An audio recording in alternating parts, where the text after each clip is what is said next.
I'd always known that my great-grandma was an orphan, but in late October of last year, she decided to tell me the truth about what happened to her family. We were visiting her for her birthday. It was a tradition in our household, a road trip we knew in the back of our minds would take only a few more times. She was turning 98, so that was just the cold, hard truth of the matter. In my childhood, the journey to Central Iowa had been a fun and light-hearted affair, but now my brother and parents could only maintain strained politeness as we met up and hit the road together. Each of us knew that this trip might be our last. For several hours, we drove through vast open farm fields that stretched from horizon to horizon. My great-grandma's house was down a narrow dirt road off a wide dirt road off a gravel tractor lane. As a city boy, it was, more or less, the most remote possible dwelling I could imagine. She was born there, had lived her entire life there, and would soon walk. As we parked in an open muddy rectangle and stepped out to stretch our legs, the constancy of the place surrounded me. Every single year of my life, this house and its land had been exactly the same. The sky was open blue, the earth was a sea of waving gold, and the wind was a smooth river of cool warmth. There was never anything to mar those three pillars of sensory experience except the house, the barn, a defunct old tractor, and the bell. The bell was a simple thing raised high on an old metal crook. It sat out in the fields about a quarter-mile from the house, serving as a measure of the wind. If a storm was coming, the bell was supposed to ring, a necessary precaution in tornado country. The only problem was, the bell and its crook had rusted over long ago. Every time I got out of the family van from age 5 to age 26, I glanced that direction and felt a sense of unease as my gaze fell upon that decayed artifact. This time, at age 27, I looked over and saw that the bell had been scraped and polished clean of rust. It glinted in the sunlight, practically daring me to look at it. I followed my family inside while struggling with a feeling of dread that I couldn't articulate. Who had cleaned the bell? And why? I tried to stop thinking about it as we gathered in the kitchen and said our hellos. My great-grandma was making tea, and she'd offer attempts to help. She was a frail woman for whom movement was difficult, but she'd never let that stop her.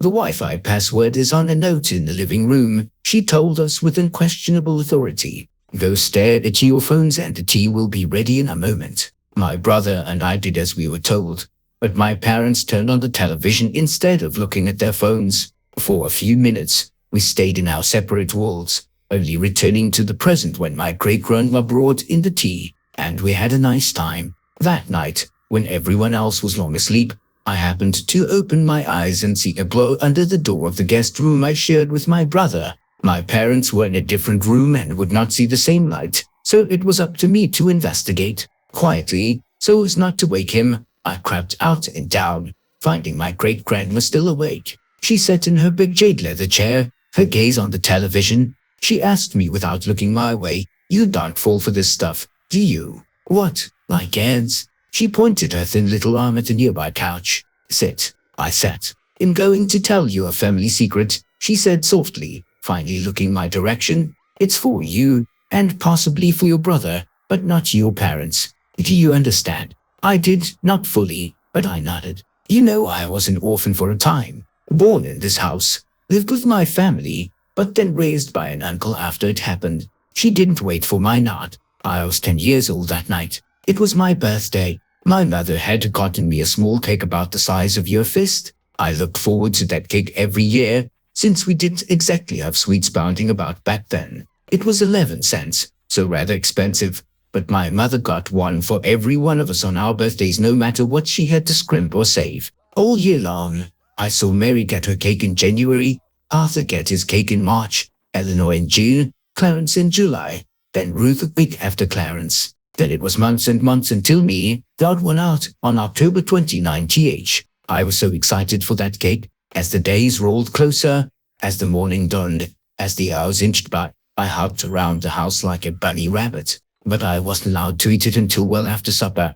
I stared at the clock, so I know. Yes, that one on the mantel there. The brass and chrome one. Same one. But I stared at the clock, so I know. Light fell at 6:41. That was the moment bright orange stopped glinting off that clock and my mother rose to light her lamp. I looked up at her now. She smiled and shook her head. My brothers and sisters complained in a chorus in support of me, but she just shook her head at them. "The sin, and shall ruin her supper."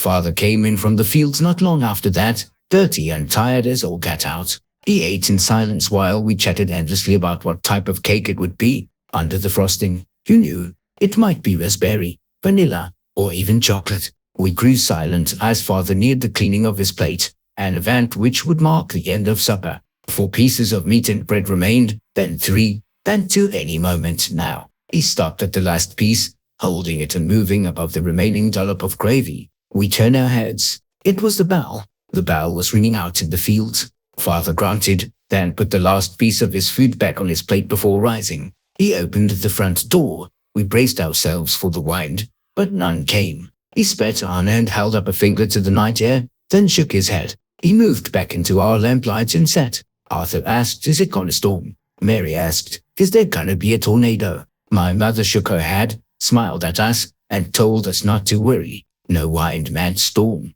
But that bell kept ringing. My father dipped his last piece of food in the gravy and prepared to eat it despite the constantly ringing bell, but then sighed and put it back down. He motioned to Clarence. Clarence was the oldest, so he understood. He was nearly a man himself, and tying the bell would be no problem. He grabbed a candle, protected the flame with his hand, and headed out the open front door. My brothers and sisters and I piled up to the window. Opening it, we found nothing but absolutely still chilly air. We watched his little spot of light move out around the house and into the fields in the direction of the bell. The clanging metallic sound stopped, finally, and the candle's little flame hovered next to it for a solid minute. "Why is he taking so long to tie it?" Ruth asked. Eleanor suggested, "Maybe he's having trouble making a knot." "Not so tough." We watched for another minute or two before Ian and I know how this sounds. The little flame in the distance began to rise. Slowly, smoothly, straight up. We followed it with our eyes, exclaiming the entire time as it moved out of sight beyond the roof overhang. The bell began ringing again. "His knot must have come loose," Arthur said. Our parents came to look at our insistence, but there was nothing to see by then. Father motioned to Arthur, happy to help out. Arthur grabbed a full lamp rather than a candle. He hurried out the front door, round the house, and into the fields while we watched from the window. The lamp was easier to see, and we were absolutely certain he reached the crook. As the lamplight hovered there, the bell stopped ringing. At that point, we had no reason to think anything was amiss. Maybe the wind had just blown a wisp of burning candle string up into the sky and Clarence had gotten lost in the dark. He would see the lamplight, find Arthur, and they would both come back. The rising little flame we'd seen had just been a fluke. Only problem was, staring out into the autumn night, we still felt no wind at all. We stared at that unmoving light for a strangely long period of time. What was he doing out there? Was he calling for his brother? Why couldn't we hear him? If so, our parents looked away for a moment, and in that instant, the lamp went out. We children bleated, but by the time they glanced back, there was nothing to see. There was only darkness. The bell began ringing again. My father began grumbling, but there were no more suns to send outside. He narrowed his eyes with thought, then handed Ruth, the oldest coal among us, our main lamp. Our mother laughed. "Ruth, be a dear and go find your silly brothers." Ruth was a little hesitant, but she accepted the lamp. Leaving us in darkness without it, she headed out around the house and into the fields. This lamp was brighter, and we could actually see her carrying Han and her white pajamas in a small lit halo. On the way there, she regularly called out, "Clarence, Arthur, you two lost." About halfway to where the other 2 lights had stopped, her calls went instantly silent mid-sentence. Clarence Arthur wasn't had given up yelling. The sound reaching us had simply stopped completely. We could still see her carrying the lamp, still see her hand and pajamas, still see her turning this way and that. She even raised the house lamp near her face and we saw her shouting into the darkness. We just didn't hear anything, nothing except a constantly clanging bell, growing faster in pace and louder in urgency. Mary, Eleanor, and I looked up at our parents with fearful gazes. My father shook his head, speaking for the first time that night. "So there's wine out there after all. The air's like a river inside an ocean. It's moving fast out there," carrying her voice away. "But we can't feel it here." My mother seemed worried, but she nodded and accepted that. We saw her accepting it, so we gulped and believed it, too. We all glued our eyes to that open window. Ruth reached the bell, and in that stronger light, it entered our view and moving at the exact same time we heard it stop ringing. Ruth looked this way and that, clearly concerned. She seemed to silently yell a time or two before moving closer to the motionless bell.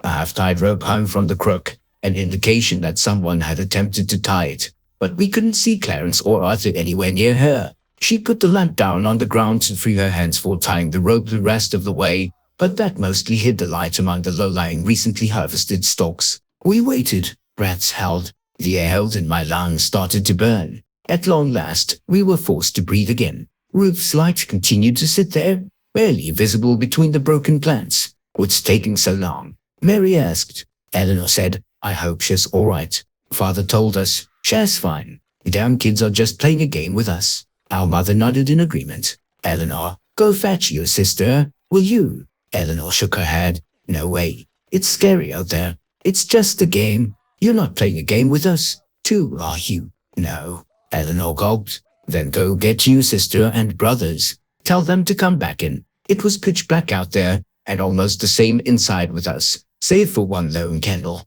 Trembling, Eleanor took our last candle and crept out into the night, scooting along the side of the house to stay as close to us as possible. Shakily, she called, Ruth, Arthur, Clarence. This isn't funny anymore. Now it was we sat in the dark. As Eleanor began to move further away with the last of our light, we tensed. Father eyed the open front door, and Mother softly moved to close and latch it. I wondered what they meant by that move, because how were the others supposed to get back in? But I suppose they'd unlatch it if anyone came back and knocked. Mother moved away from us in search of more candles. Through it all, a bell kept ringing out in the dark. Increasingly scared, I held Mary's hands tightly and yelled out the window, Be careful, Ellie. She must have happened to cross that invisible silent threshold at that moment, because she turned round in surprise and stepped closer. I heard your voice go quiet, but there's no wind. What was wrong? She stepped away again. See, when I passed this point, she held up the candle to show us that her mouth was still moving, but we heard nothing. Come to think of it, her hair wasn't moving, and we hadn't seen Ruth's pajamas billowing in any wind. I asked Father, what's doing that? What's making it quiet out there? It's just a game, Father insisted. They're all lying. She's just pretending to make noise so it looks like she's being silenced. Eleanor reached the bell. Father's grip on my shoulder squeezed to nearly painful. She reached down for the lamp Ruth had left, lifting it with one hand and holding the candle with the other. She approached the clanging bell. See, Mary whispered to Father. The candle's not going out even though she's not protecting the flame. There's no wine out there, but the bell is ringing, he said gruffly. So there's wine. Eleanor kept looking left and right as if she'd heard something. Slowly, she reached the bell, which was hanging and moving from the crook, but we could still hear it ringing. Next to me, Mary began to cry. It's a game, Father said angrily. It's just a game they're playing. Eleanor threw the lamp at something in the darkness. We saw the lamp crash, shatter, and go dark, but heard nothing. She raced toward us, candle in hand, but the flame went out because of her haste. We waited to hear her approaching or screaming, but nothing followed. The bell continued to clang. We waited in terrified silence. Mother returned with a candle for each of us, and we set vigil at the window. Nothing and no one moved. For hours, the bell clanged without wine. The night remained pitch black. The bell clanged, and clanged, and clanged, driving deeper into our ears with each passing minute. Near midnight, we broke. Father was beyond agitated. Mary, go find your brothers and sisters. No, she cried. I'm not going out there. Mother glared at her. You have to. This game has to stop. Urged on by both of them, Mary burst into tears and climbed out the window. Holding her small candle, she inched out into the fields. Her sobs went quiet as she passed that same point out in the darkness. Her flame reached the bell, and the ringing stopped. Her flame snuffed out. We held our breaths. I suddenly realized I was the only child left in the house, and I felt horribly alone. Everything in me shrieked against the thought of going out into that cursed night. No. My mother wavered in place. No longer adamantly in line with my father, she began to cry. Too. What are you doing? He demanded. It's just a game. There's nothing to be scared of. He screamed and demanded, why do you keep saying that? Why have I been helping you do this? He grabbed her and shouted in her face, because we haven't been sending our children to their deaths. That's not what's happening. She pushed his hands away and ran for the window. Pushing past me, she tumbled out and ran screaming toward the still clanging bell, not out of fear of Father, but out of terror for her children. Arthur, Clarence, Ruth, Eleanor, Mary. For God's sake, where are you? He growled and leapt out after her, yelling. We didn't tell them. Everything is fine.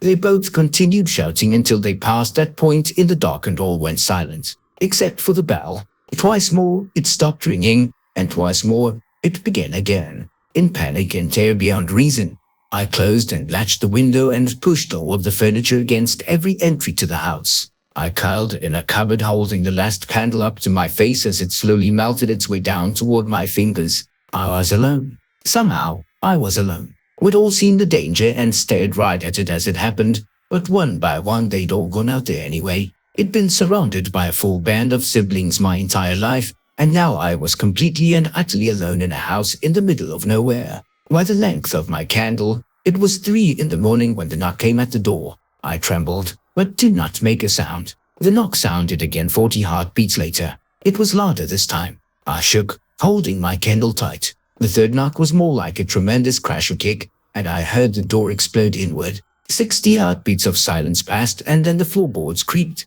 Something in me told me to put out my candle for fear of it being seen through the cracks in the cupboard, but I didn't dare. Not darkness. I couldn't handle darkness. I would scream if I did, so I kept it lit. Slow, quiet steps moved through the house. Whoever it was seemed to be pausing and listening at times. At others, they would rush forward to a random spot in a sudden frenzy and then stop abruptly. 400 heartbeats after that, the bell began ringing again. But this time it rang from inside the house. It rang from the kitchen. It rang from near the bed. It rang outside my cupboard.